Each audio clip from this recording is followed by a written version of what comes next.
함께 나눌 말씀은 고린도 후서 5장 17절에서 6장 2절까지의 말씀입니다.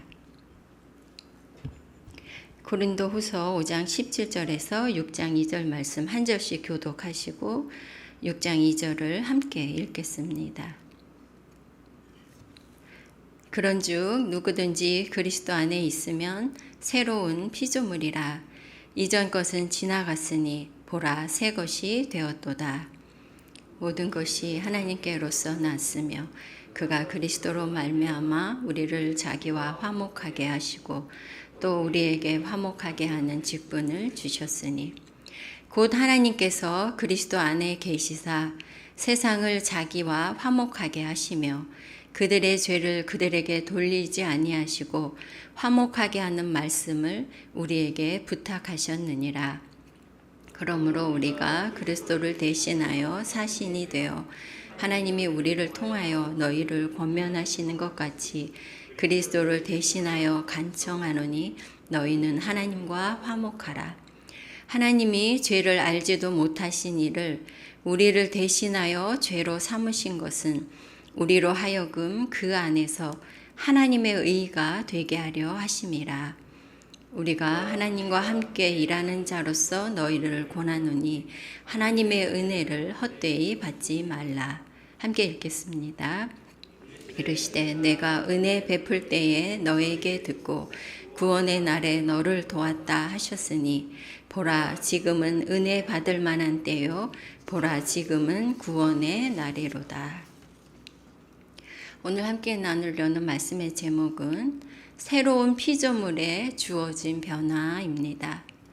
성도 여러분, 여러분께서는 혹시 내가 다른 사람이 되었으면 좋겠다 이렇게 생각해 보신 적이 있으십니까?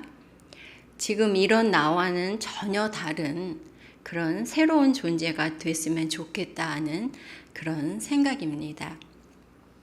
저는 하나님을 알기 전에 이런 생각을 가끔 했던 것 같습니다.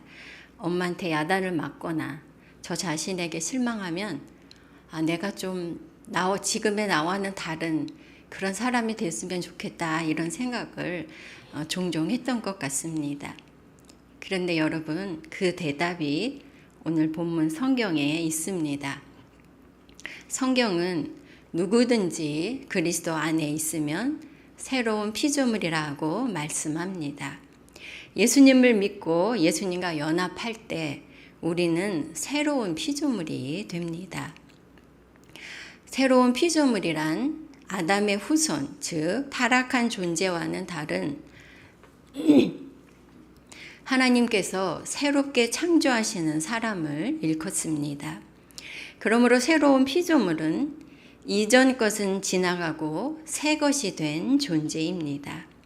그러면 예수님 안에서 새로운 피조물에게 주어진 변화는 과연 무엇일까요?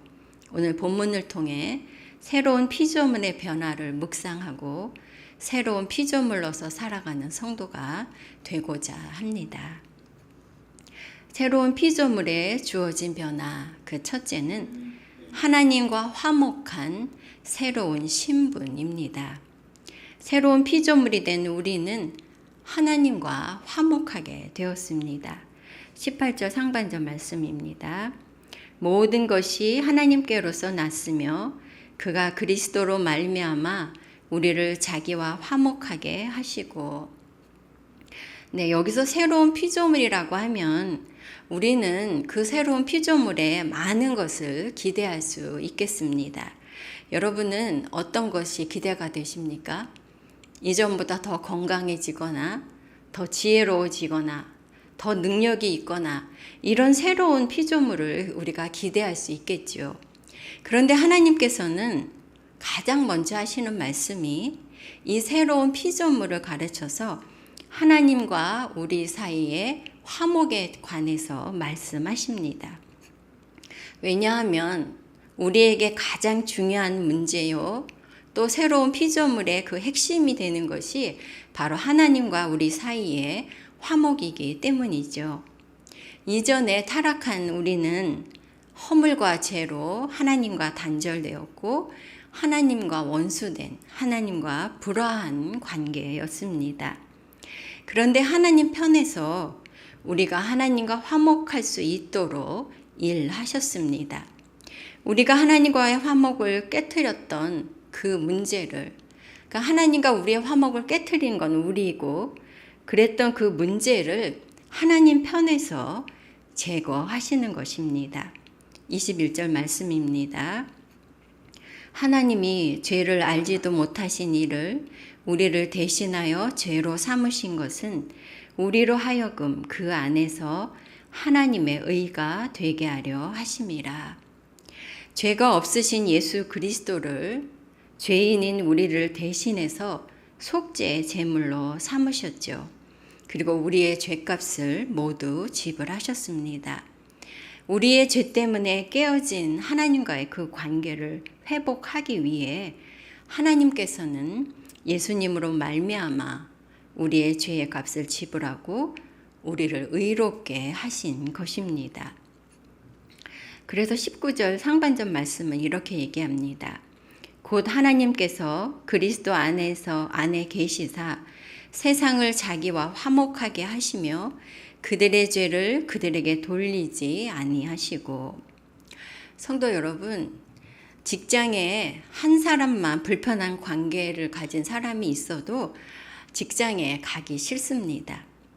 부모와 갈등이 있는 자녀는 집에 들어가기 싫어서 거리를 방황하죠. 그런데 하나님과 원수된 사람이 어떻게 하나님 앞에, 그리고 그 하나님이 창조하신 하늘 아래 이 땅에서 기쁘고 평안하게 살아갈 수가 있겠습니까? 그래서 하나님께서는 예수 그리스도 안에서 새로운 피조물이 된 우리를 하나님과 화목한 관계, 하나님께 받아들여진 관계로 평안을 누리도록 하신 것입니다. 하나님께서 예수님을 통해 우리를 의롭게 하시고 용납해 주시며 하나님에게서 소외되고 적대적이고 깨어진 그 관계를 다시 회복하신 것입니다. 그런데 성도 여러분, 하나님과 우리가 화목하게 되면 거기에 더해서 따라오는 것이 바로 나 자신과의 화목입니다. 이전에는 죄로 인해 스스로 소외되고 내가 나를 용납하지 못하고 나를 받아들이지 못했다면 이제는 하나님께 속한 나, 하나님께 사랑받는 내 존재를 나도 받아들이고 나 자신과 화해하며 감사와 평안을 누리게 되는 것이죠. 저 역시도 내가 정말 다른 존재가 되었으면 좋겠다고 생각할 정도로 저에게 못마땅한 것이 많아서 나를 사랑하기 쉽지 않았는데 이제는 예수 그리스도 안에서 나의 있는 그대로를 용납할 수 있게 되었습니다. 이전에 비하면 저 자신과 훨씬 사이가 좋아진 것 같습니다.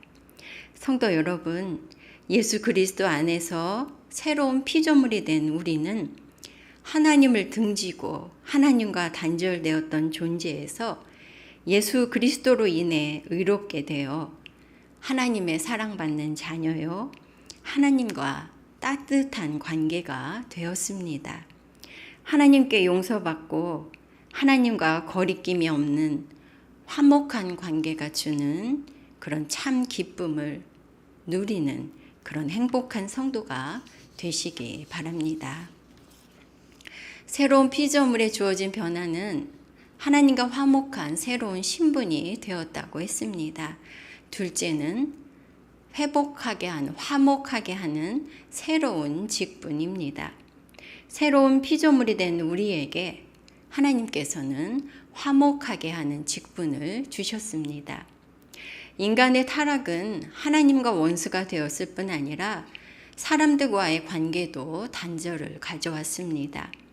미움과 원망, 그리고 질투와 시기가 타락한 인간관계에 뿔이 내려 있습니다. 그러므로 가장 가까운 촌수가 없죠. 무촌이라고 할 수 있는 그런 부부 사이에도 혹은 부모와 자녀 사이에도 많은 갈등이 있지 않습니까? 나라들 사이에 다툼이 있고 고용자와 노동자 단체 사이에 그치지 않는 불화 등 우리 주변에 너무도 흔하게 이러한 모습들을 볼 수가 있습니다. 따라서 화목의 필요성이 우리 삶의 전반에 요청되고 있는 것이죠. 그러나 사람들에게 무엇보다 우선되고 절실한 것은 바로 하나님과의 화목입니다. 사람들이 왜 그렇게 만족이 없고 평안이 없으며 불안하고 두려운 것인지, 왜 그렇게 갈등하며 다투고 나누는 것인지, 바로 그 이유가 하나님과 단절되고 하나님과 화목하지 못한 것에서 오는 결과이기 때문입니다. 하나님을 등진 인간은 사실상 무엇을 먹어도 즐겁지 않고 무엇을 입어도 만족이 없고 어디에서 잠을 자도 평안할 수 없는 것입니다. 하나님과 화목하기 전에는 진정한 기쁨이나 만족이나 행복이 누구에게도 없는 것이죠. 그래서 하나님께서는 그리스도 안에서 우리를 하나님과 화목하게 하셨을 뿐 아니라 세상이 하나님과 화목하도록 또 우리에게 화목하게 하는 직분을 주셨습니다. 하나님과의 화목을 누리는 우리에게 화목하게 하는 직분을 주신 것이죠. 우리는 하나님과 갈등하던 존재에서 이제는 화목하게 하는 사명을 감당하는 새로운 사람이 된 것입니다. 19절 하반절에는 화목하게 하는 말씀을 우리에게 부탁하셨느니라고 말씀합니다. 하나님과 화목하게 하는 말씀, 세상이 하나님과 화목할 수 있는 말씀, 바로 예수 그리스도의 구원의 복음을 우리에게 맡겨주셨습니다.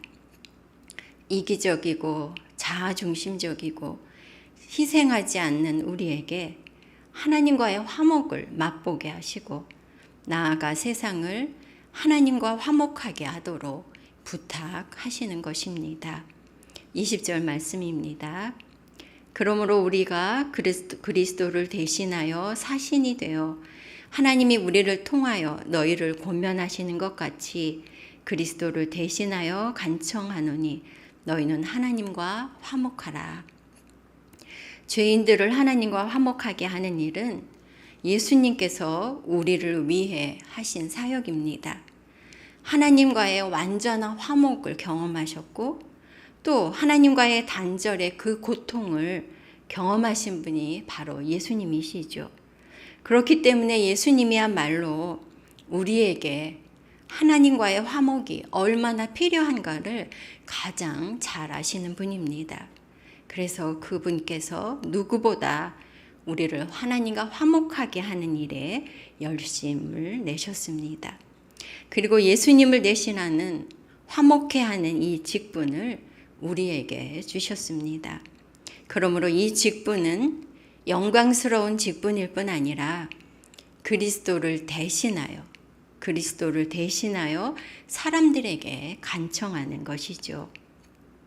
예수 그리스도처럼 사랑으로 때로는 핍박과 고난에도 불구하고 사람들이 하나님과 화목하도록 간청했던 분들이 역사 속에는 또 우리 주변에는 정말 많이 있습니다.